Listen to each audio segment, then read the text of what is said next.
I'm anti-establishment, so I can never be the establishment. You know what I mean? Like, even if I'm at the Diddy party, I'm there to tell. You see what I'm saying? Like, I'm there to see who the f*** is in here and what do y'all get from being in here. Play. If you do it for real, here it is, Kevin. I got a show at your hometown in Philly. I'm gonna take my special there. On that stage, we can put whatever you want. They put the drugs in the baby oil. You thinking you getting a massage, you can't even get up. Comedian and whistleblower Katt Williams is stirring the pot once again, exposing more shocking details about the Diddy scandal. Williams has been at the forefront of the controversy, famously predicting the downfall of Diddy's 2024 plans before the dramatic events unfolded. With the year drawing to a close, Williams' latest revelation has left many wondering what's in store for 2025. Is this a spoiler alert or just more tea from the whistleblower who's been calling out the music mogul all along? All of these big dick deviants is all catching hell in 2024. It's up for all of them. It don't matter if you Diddy or whoever you is, TG Jakes, any of them. All lies will be exposed. That's all. In a shocking expose, comedian and whistleblower Katt Williams has dropped a bombshell in his latest DQ interview, sending shockwaves through Hollywood. Williams, known for his unapologetic candor, has unleashed a torrent of revelations, including explosive claims about the Diddy scandal and Tupac Shakur's disappearance. The original interview has mysteriously vanished from YouTube, fueling speculation and leaving fans scouring the internet for transcripts. According to scattered articles, Williams implicates Diddy in Tupac Shakur's disappearance, adding fuel to the fire. Williams' words are laced with conviction. "I don't care what job I end up being in. If I can get a way to get you, that's what I'm all about. I just don't like you walking around scot-free because you're a demon." He ventures into Illuminati territory, alleging that powerful lobbies manipulate artists like pawns in a game. These shadowy forces are all about manipulation and exploitation, he claims. As the fallout from Diddy's arrest intensifies, Williams reveals that several celebrities are fleeing to secret vacation homes, attempting to avoid being dragged into the scandal. He claims that hundreds of tapes uncovered in the Miami raid could implicate Hollywood's elite in shady dealings. Hey, Kevin, when you hosted for Diddy, did you catch any baby oil? Kevin, come here. Can you go get some girls so we can be in the bedroom with some girls? Let's get some girls up here, please. First and foremost, I'm not getting in the bed. You asking the wrong person the wrong question. That's like your question. Say pause. Don't acknowledge this. Nothing to do with me and Puff. Nothing to do with me and Puff right now. Hold on. Kevin Hart, like many, distancing himself from Diddy after the mogul's arrest and federal indictment. Do you think he's safe in jail? Wrong question. The reason Kevin is getting questioned is because of this newly rediscovered footage of him hosting a Diddy hotel party back in 2010. I'm not jumping the tongue myself. Once everybody is out, just me and the ladies. What I do best? Oh! Did the camera catch that? Got the camera! That is one bikini-clad woman's hair catching on fire in the hot tub. None of the celeb guests at this party have been accused of any wrongdoing. Breaking news has just surfaced, and it's about to shake things up. Insiders are claiming that explosive video footage is about to be released, potentially exposing a major scandal. The alleged footage appears to show Kevin Hart and Diddy engaging in intimate moments with the same woman, sparking rumors of a wild and unconventional entanglement. As the story continues to unfold, one thing is certain: this bombshell has the potential to blow the lid off everything. Stay tuned for further updates. You won't want to miss what's coming next. I have insider information on Diddy and Kevin Hart's involvement. I know this because I was on a TV show with a girl who was actively dating Diddy at the time. There I am. A quick Google search will tell you who she is. This girl was paparazzi'd with Diddy back in 2022-2023. Obviously, the cast was concerned about her because the Cassie lawsuit just dropped before filming. Now, the first week of filming just had to be Valentine's Day. Now, Diddy's girl got a very expensive bouquet of flowers delivered on Valentine's Day, but she refused to tell anybody who it was from. It's a reality show, so obviously drama went down. Diddy's girl decided to leave the house for a week. So my girl and I decided to break into her room to redecorate it for show purposes. Just playing along with the drama of the show, we were shocked by what we found. Bro, there's no way Bro.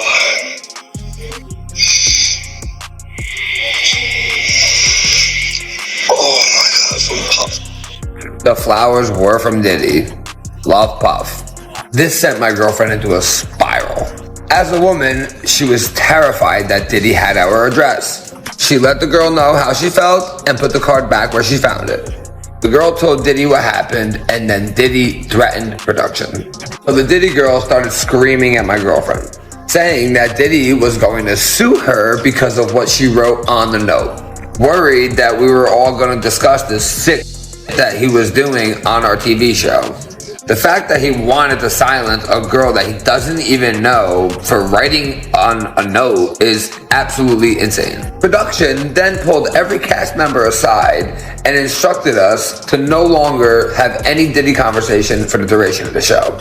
Diddy threatened to bankrupt our TV show and my girlfriend. We thought it ended there, right? But then Diddy's girl got mentioned in a lawsuit that came out publicly. When this went down, Diddy's girl happened to be in a fight with another castmate. Now that castmate just happened to be dating J-Lo's ex-boyfriend Casper. Diddy's girl was scared that the other castmate was gonna use this Diddy stuff against her during their fight. So she decided to make a call to, guess who? Kevin Hart. Now, at the time, none of us knew it was actually Kevin Hart until later on. So Kevin Hart called Casper and threatened him to make sure he gets his girl in check on the show. Now, Casper's girlfriend told all of us that Diddy's girl was also sleeping with Kevin Hart, who happens to be married with children and best friends with Diddy. Kevin Hart clearly made the call to Casper to ensure that Diddy's girl stayed quiet about the affair that him and her were having, because once again, he's married. Kinda weird that Diddy and Kevin Hart are both sleeping with the same girl and threatening our TV show, isn't it? Now listen, I'm just an ordinary blue-collar worker from Jersey, okay? Who happens to be dating a famous OF model, which is how I got on the show in the first place. Now, I'm not a social media star, I'm not famous, I have no reason to lie about any of this shit, okay? Now, the only reason I'm telling you guys all this is because when I was in Hollywood filming this TV show, I went through some sick, twisted... Get ready for another shocking revelation. Katt Williams has just named a Hollywood A-lister who allegedly fled the country amidst the scandal. Oscar-winning legend Leonardo DiCaprio. The connection? Recall Diddy's 73 Questions interview, where he casually dropped that DiCaprio is a VIP guest at his exclusive parties. The plot thickens. Who's the person that's number one on that invitation list? Leonardo DiCaprio. Breaking news suggests Leonardo DiCaprio has relocated to Italy. Italy's extradition laws are reportedly more relaxed compared to other European countries. While DiCaprio is familiar with Europe, sources indicate this move might be long-term, rather than a brief vacation. It appears DiCaprio may be taking strategic steps as investigators continue to connect the dots in the Diddy case. They're saying Leonardo DiCaprio has fled to Italy to avoid the P. Diddy debacle. Put it up full mass. I want to remind people of a clip that's now resurfacing from Diddy. Here it is. And the white party's coming back this year, by the way, for charity. Yeah, it's great to hear, and I'm sure that's probably not public information yet, but who's the person that's number one on that invitation list? Leonardo DiCaprio. And I can get on that list, yes, right? Without a doubt, you are invited. That is so generous of you. Cheers to that. See you at the white party. All right, I'll put the picture back up. Now, this is going to be an interesting background. So Leonardo DiCaprio's connection to the music industry continues to follow him. His history, in particular, with Sean Diddy Combs. Despite being on vacation, fans still remind him of his ties to the entertainer and business exec. Although there are no allegations currently against DiCaprio. Some social media users are still taking the opportunity to troll for his association with Combs. There's a series of paparazzi snap pictures of the actor in Italy with his girlfriend, calling it a family affair. The Instagram profile said the 49-year-old was joined by his mother, stepdad, and the mom of his lady. It appears that the Django star has been working overtime to distance himself from Combs over the last month. despite there being no evidence presented that he did anything wrong, but had a legal good time. Reports are saying he is doing everything he can do to play down his connection to Mr. Take That. The connection between Leonardo DiCaprio and Diddy may go beyond party invitations. Diddy's business empire has faced scrutiny over its financial dealings, with rumors linking it to tainted sources, including the 1MDB scandal. Although unproven, these allegations raise questions. DiCaprio has faced similar suspicions, with long-standing rumors claiming he used illicit funds to produce The Wolf of Wall Street. These allegations helped him avoid federal investigation 8 years ago. Talk about dirty money. Was Leonardo DiCaprio's film The Wolf of Wall Street financed with cash embezzled from Malaysian government fund 1MDB? That's what U.S. federal investigators want to know. And representatives of the Hollywood actor came out publicly Tuesday to say DiCaprio has been cooperating since July, as soon as the allegations surfaced. DiCaprio is entangled primarily because of his personal and professional relationships with Malaysian financier Joe Low and Riza Aziz, the stepson of Malaysian Prime Minister. Aziz is head of Red Granite Pictures and came up with the over $100 million needed to get DiCaprio's and director Martin Scorsese's film made. Money, global investigators now believe, was diverted from 1MDB. Low and Aziz also gave DiCaprio a $600,000 birthday gift, Marlon Brando's 1955 Best Actor Oscar statuette for On the Waterfront, and the men partied with DiCaprio at several lavish parties around the world. Low went on a $1 million gambling spree in Vegas with DiCaprio, bought a house very close to the actor's Los Angeles home, and allegedly used over $1 million of embezzled funds to buy art from a charity sale the actor hosted at Christie's. The Justice Department is now in the process of seizing luxury real estate, artwork, and other assets purchased with allegedly stolen funds from 1MDB by a cast of characters including Low, and has issued subpoenas to several Red Granite employees and a bank and accounting firm it used. The comments from DiCaprio's camp come after a rainforest charity, Switzerland's Bruno Manzer Fund, called on the actor to explain his ties to the alleged fraud or step down from his UN position as messenger of peace for climate change. DiCaprio's spokesman says the actor is actively seeking to determine whether he or his charitable foundation had received any gifts or charitable donations directly or indirectly related to these parties, and if so, to return those gifts or donations as soon as possible, saying he continues to be entirely supportive of all efforts to assure justice is done in this matter and is grateful for the lead and instruction of the government on how to accomplish this. Aziz and Red Granite deny any wrongdoing. The Malaysian Prime Minister also denies wrongdoing and has been cleared of any crime by the Malaysian Attorney General. Low has not commented on the allegations. A source close to DiCaprio says the actor and Low are no longer in contact. Breaking news from CNN reveals Ellen DeGeneres has left the country merely days after Diddy's arrest. Ellen's history of hosting extravagant Hollywood parties, often with Diddy as guest of honor, has raised eyebrows. Their close friendship, including Diddy's frequent appearances on her show, is being re-examined. While their relationship appeared friendly, Diddy hinted at a deeper connection on Ellen's show. The timing of Ellen's departure has sparked speculation. Is she leaving before the situation escalates further? As the situation unfolds, more questions arise. Many have speculated that A-list celebrities who have spent time with Combs over the years could be getting subpoenas even as we speak. And one of the biggest names now getting extra scrutiny is Ellen DeGeneres. So between 2006 and 2022, Combs appeared as a guest on DeGeneres' daytime talk show more than a dozen times. 17 times! I've been on the show 17 times! And during his first appearance in 2006, Combs wasn't really shy about sharing private details. I'm definitely a nighttime person. What time do you stay up till? I stay up till like maybe 6 in the morning. I'm back up at like 10:30, 11. 6 in the morning? What do you do every night till 6 in the morning? You don't go to clubs every night. No, I mean, I make love a lot.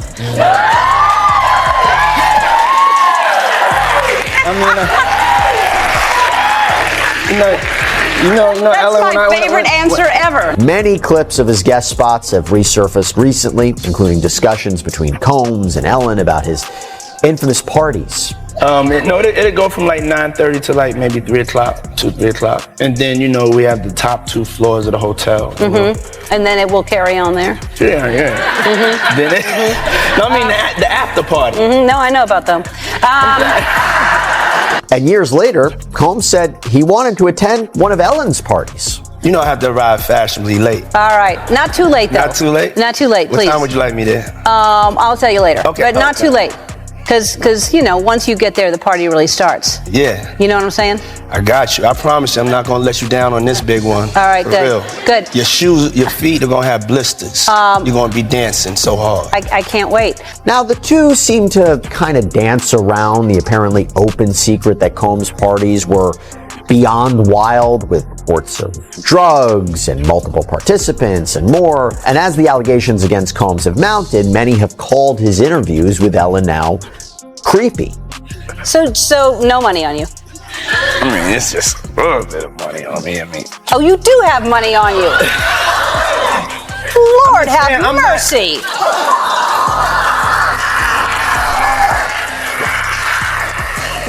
Where are you going after this? It's all 20s. Where are you going after this? What are you doing? You know what we doing, what we plan to do, girl. But I have to be clear about something. There is a difference between a wild party and something that is criminal. Okay? There's a difference between having a great time and something that's an illegal freak-off. And having said that, remember when I told you about those freak-offs, right? Cassandra Ventura, as well as prosecutors, said in legal filings that people forced to participate would often have to get IV drips to recover from exhaustion and prolonged drug use. Well, in 2016, Combs appeared on stage with blue gauze around his arm and explained that he was just getting an IV drip backstage. He'd apparently arrived at the studio with it. They said that I would have to stay. I said, no, I have to go. I said I could pull that out myself. So I walk in and I'm talking to Ellen. I have the IV and then the blood is going down. I start to panic. I go into the bathroom and I pulled it out myself and I just made it here and I love you. I love you too. So of course the natural question is, what was going on right before this taping? And to be very, very clear about something, Ellen DeGeneres has not been accused of anything.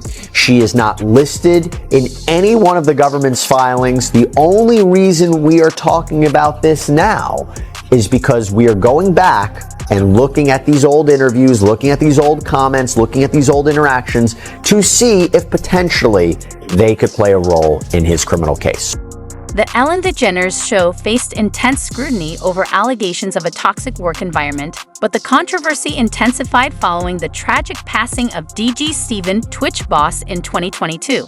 Although authorities deemed it a suicide, Twitch's loved ones expressed skepticism, citing his devoted family life and questioning the circumstances surrounding his death. Their concerns have contributed to growing suspicions about Ellen's inner circle, adding another layer of intrigue to the ongoing drama surrounding her.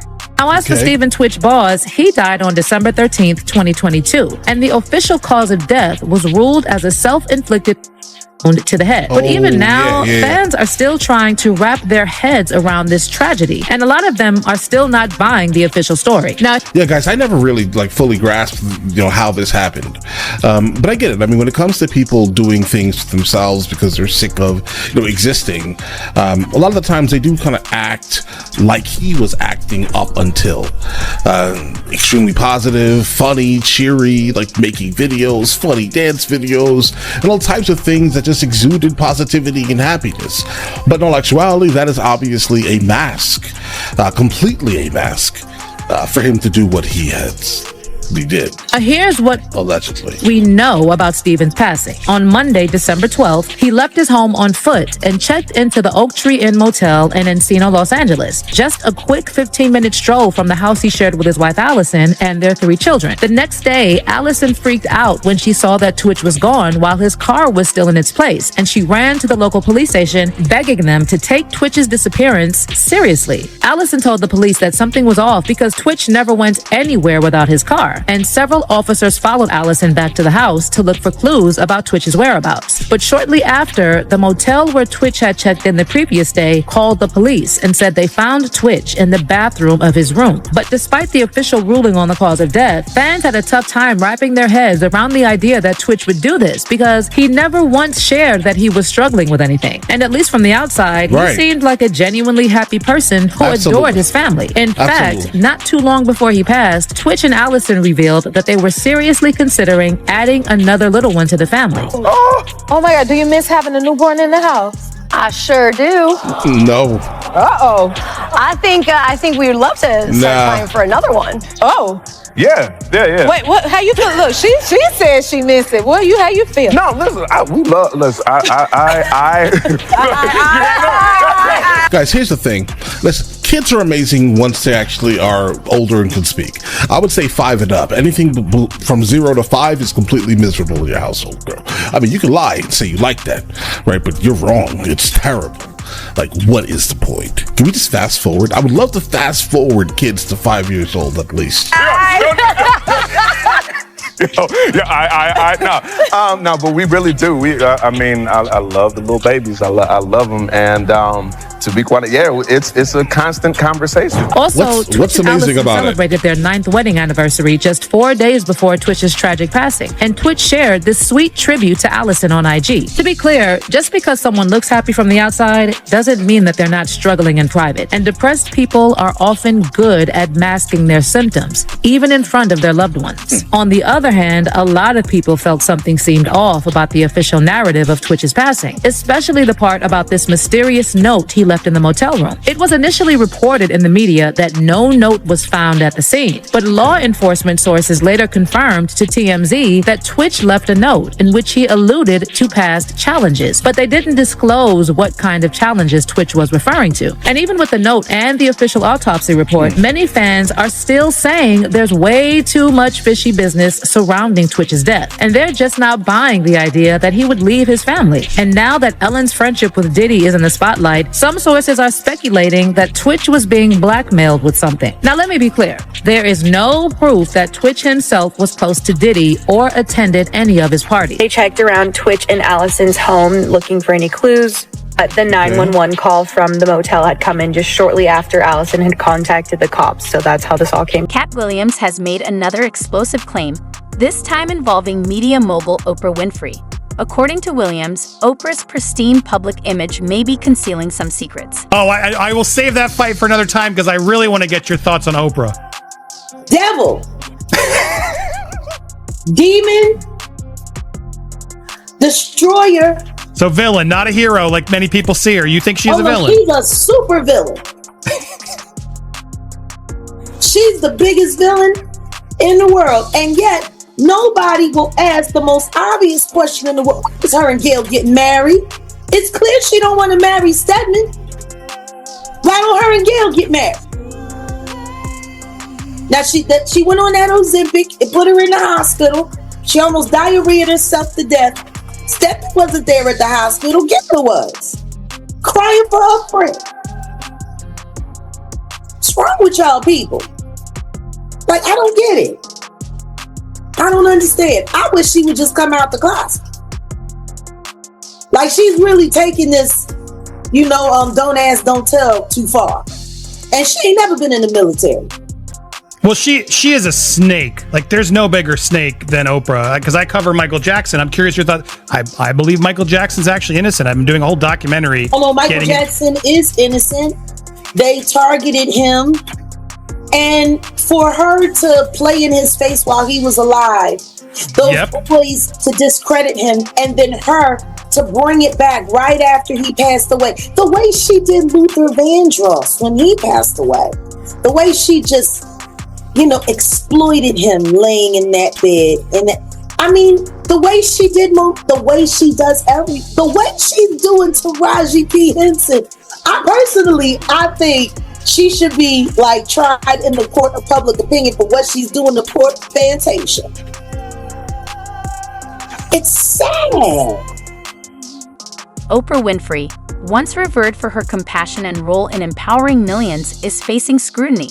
Her associations with notable figures such as Harvey Weinstein, John of God, Bill Cosby, and Diddy have raised questions. Some are wondering whether her connections to these individuals are merely coincidental or indicative of a more complex involvement. Some people think Oprah Winfrey, they think Harvey Weinstein because they have been linked together so often. First off, Oprah and Harvey have been friends for over 2 decades. A lot of people use the argument that she didn't know about what he was doing, but that's impossible because everyone's known about Harvey Weinstein's reputation ever since the 90s. If you guys don't know who Harvey Weinstein is, he is a major film producer who is pretty much the face of the Me Too movement because he was called out by a bunch of different actresses who he violated. When he was getting canceled and exposed for everything that he has done, Oprah allegedly called him and offered her support. Even though Oprah's team denies this,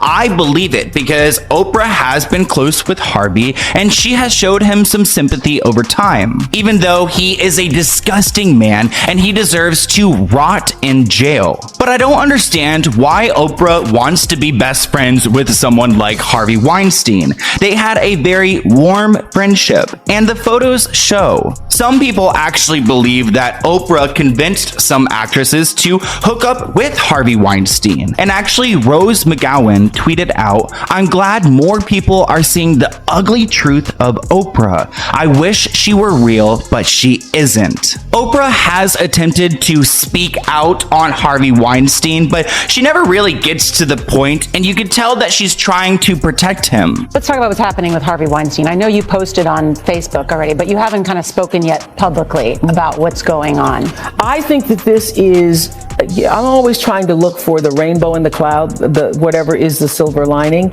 And so I think this is a watershed moment.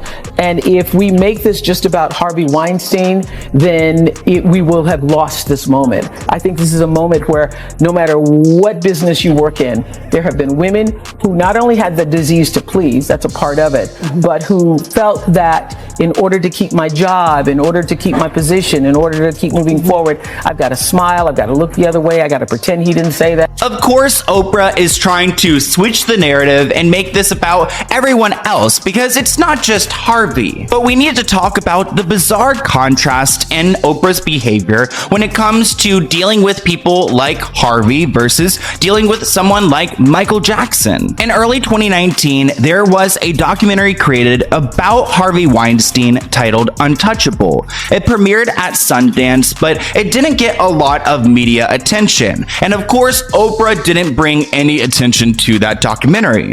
But when it comes to the documentary about Michael Jackson leaving Neverland, Oprah decided to go and promote that everywhere. Oprah decided to hold a special show after the airing of Leaving Neverland. She invited some of Michael Jackson's victims to her show to interview them, but there wasn't any plan of her to invite any of Harvey Weinstein's victims to her show. So it's interesting how she protects her friend Harvey Weinstein and she decides to cover people like Michael Jackson. And what's interesting about this is that Harvey Weinstein is a convicted criminal. We know that he did this. So why isn't Oprah holding him accountable?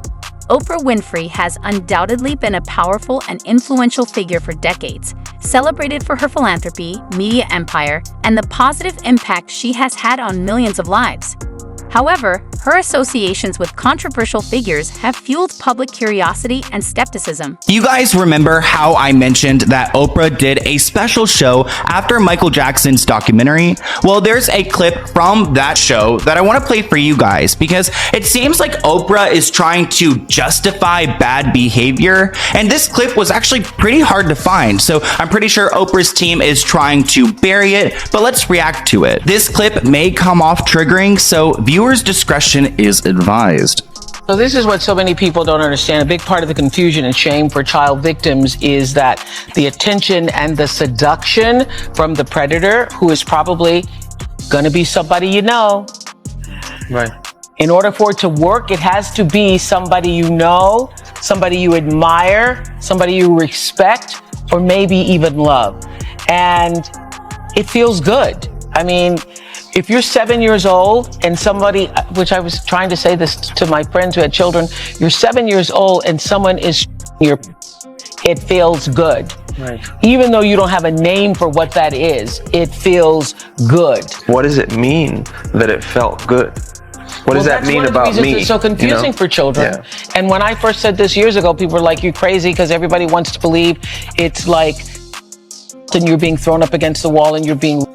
And I have said for years, if the is any good, you won't even know it's happened. You will be in it and you won't even know it's happened. And if the is any good, he or she is going to make you feel like you're a part of it. I guess I can see what point Oprah was trying to make there, but some of the words she chose are off-putting. It almost seems like she's degrading the significance of this trauma. And of course, she's out here exploiting Michael Jackson and his victims because she's trying to put on a show. If she really cared about victims, then she would talk about other people too, like her friend Harvey Weinstein. Do you think law enforcement is just waiting for the right moment to swoop in on these celebrities when they finally step off their flights? Share your thoughts in the comments below. We'd love to hear what you think. And hey, if you found this video insightful, don't forget to hit that subscribe button and turn on notifications so you're always up to date with our latest content. Thanks for watching, stay sharp, and until next time, take care and keep it real. Music.